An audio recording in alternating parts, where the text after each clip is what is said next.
Kdo pak jsi? A co pak se ti stalo? Já jsem Verunka. Byla jsem u tetičky. A když jsem letěla domů, rozbojila mě křidelka. Tak jsem si trobátko sedla, že si odpočinu. A já jsem usnula. A teď je tma a já neznám cestu. A bojím se.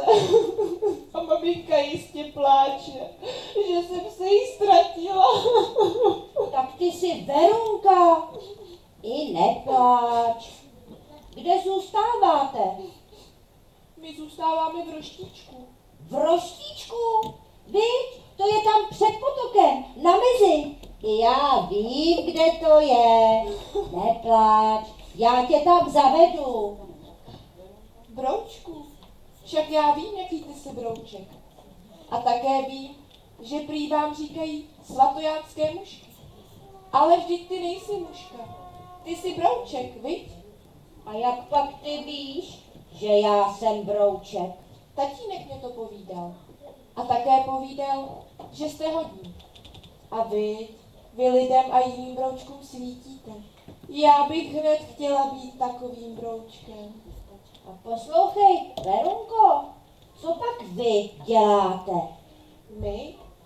My povídáme lidem, kam se dostanou.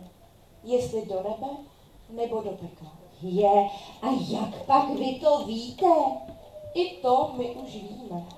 Když letíme nahoru, tak se dostanou do nebíčka.